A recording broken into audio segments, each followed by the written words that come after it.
അടുത്ത കൊല്ലം നടക്കുന്ന അസംബ്ലി തെരഞ്ഞെടുപ്പ് പലതരത്തിലുള്ള പ്രത്യേകതകൾ നിറഞ്ഞതായിരിക്കുമെന്ന് തീർച്ച.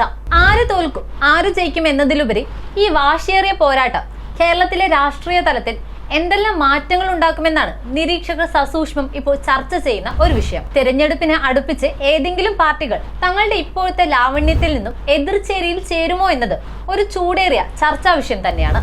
ഗ്രൗണ്ട് സീറോ ഇക്കഴിഞ്ഞ ദിവസം നടത്തിയ ഇലക്ഷൻ സർവേയിലെ കണ്ടെത്തലുകൾ ഫലം കണ്ട UDF LDFനെ മലർത്തിയടിച്ച് ഭരണം തിരിച്ചു പിടിക്കുമെന്നാണ് നമ്മുടെ മുന്നിലുള്ള സൂചന. ഈ സർവേ അനുസരിച്ച് LDF തിരിച്ചടി നേരിടുമ്പോൾ ആ മുന്നണിക്ക് ഇപ്പോഴത്തെ സീറ്റ് നിലയായ 99 നിന്നും 55 ചുരുങ്ങുമെന്നാണ് ഗ്രൗണ്ട് സീറോയുടെ കണക്ക്.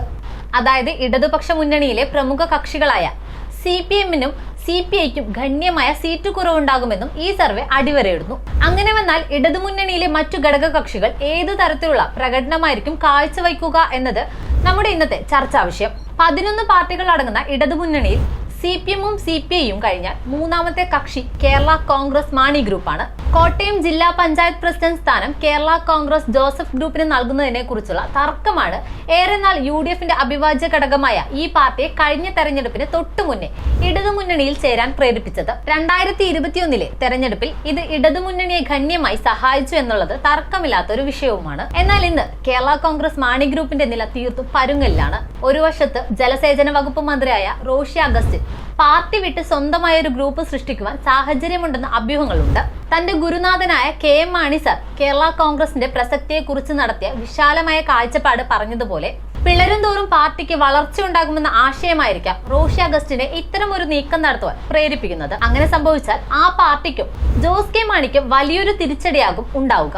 എന്നാൽ നമ്മുടെ മുന്നിലുള്ള കണക്കുകൾ പരിശോധിച്ചാൽ റോഷി അഗസ്റ്റിൻ തന്നെ അടുത്ത തവണ ഇടുക്കിയിൽ നിന്നും വിജയം കാണാനുള്ള സാധ്യത വളരെ വിരളമാണ്. ഇതുകൂടാതെ ആ പാർട്ടിക്ക് ഇപ്പോൾ നിലവിലെ സിറ്റിംഗ് സീറ്റിൽ പലതും നഷ്ടമാകുമെന്നാണ് പൊതുവെയുള്ള വിലയിരുത്തൽ. ഇതിൽ റാന്നി, പൂഞ്ഞാർ എന്നിവ ഉൾപ്പെടും.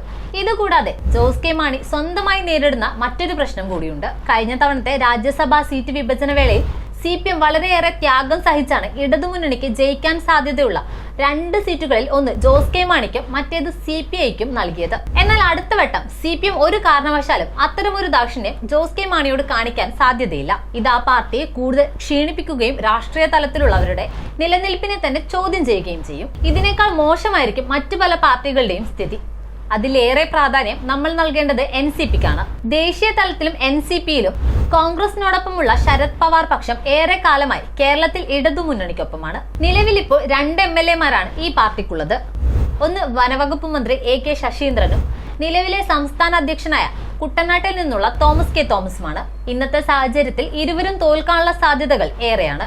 ഇതിനിടയിൽ തന്നെ CPM-ന്റെ കോഴിക്കോട്, ആലപ്പുഴ ജില്ലാ കമ്മിറ്റികൾ ഏലത്തൂരും കുട്ടനാടും പാർട്ടി ഏറ്റെടുക്കണമെന്നുള്ള ശക്തമായ വാദം സംസ്ഥാന നേതൃത്വത്തെ അറിയിച്ചിട്ടുണ്ട്. CPM അത്തരമൊരു നീക്കം നടത്തുമോ എന്നുള്ളത് അതുകൊണ്ട് തന്നെ കൗതുകം ഉണർത്തുന്നതുമാണ്. അത്തരമൊരു നീക്കം NCP-യെ കേരള രാഷ്ട്രീയത്തിൽ നിന്ന് തന്നെ മായ്ച്ചു നീക്കുമെന്ന് നമുക്ക് നിസ്സംശയം പറയാം. ഏക MLA-മാരുള്ള കോൺഗ്രസ്, സോഷ്യലിസ്റ്റ്, ജനാധിപത്യ, കേരള കോൺഗ്രസ്, RJD എന്നീ പാർട്ടികളുടെ കാര്യമെടുത്താൽ ഇതിനേക്കാൾ വലിയ വിശേഷമാണ് ഇപ്പോഴത്തെ സ്ഥിതിഗതി.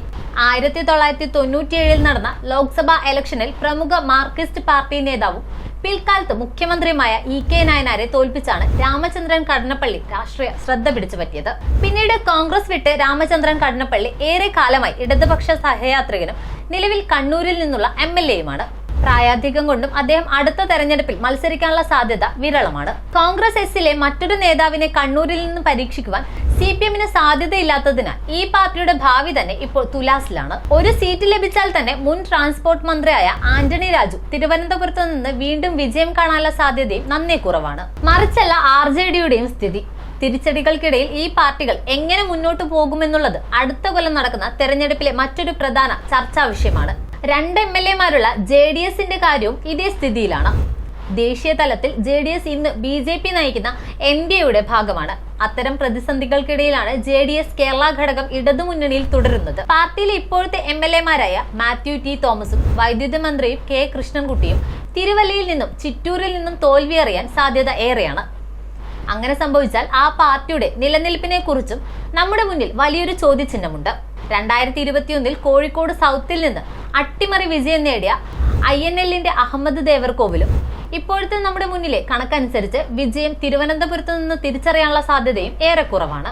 കേരളത്തിലെ രാഷ്ട്രീയ ചരിത്രം കൃത്യതയോടെ കൂടി പഠിച്ചിട്ടുള്ള ഏവർക്കും അറിയാവുന്ന ഒരു കാര്യമാണ് പണ്ട് കാലത്ത് പ്രജാ സോഷ്യലിസ്റ്റ് പാർട്ടിക്ക് നമ്മുടെ സംസ്ഥാനത്തുണ്ടായിരുന്ന ജനസ്വാധീനം. പട്ടം താണുപിള്ള എന്ന മുഖ്യമന്ത്രിയെ പോലും ആദ്യകാലത്ത് നമുക്ക് സമ്മാനിച്ച പാർട്ടിയാണ് PSP. എന്നാൽ ആ പാർട്ടി ഇന്ന് നമ്മുടെ ചിന്തകളിൽ പോലുമില്ല. അതുപോലെയാകുമോ അടുത്ത തെരഞ്ഞെടുപ്പ് കഴിയുമ്പോൾ Kerala Congress Mani group, NCP, Janata Dal S, RJD, Congress socialist, ജനാധിപത്യ കേരള കോൺഗ്രസ് എന്നീ പാർട്ടികളുടെ സ്ഥിതി? അതറിയാൻ നമുക്ക് കുറച്ച് നാളുകൾ കൂടി കാത്തിരിക്കാം. കൂടുതൽ വാർത്തകൾക്കും വിശേഷങ്ങൾക്കും ഞങ്ങളുടെ channel like, share and subscribe ചെയ്യുക. കൂടാതെ സബ്സ്ക്രൈബ് ബട്ടണിലെ ബെൽ ഐക്കൺ ഇനേബിൾ ചെയ്യാനും മറക്കരുത്.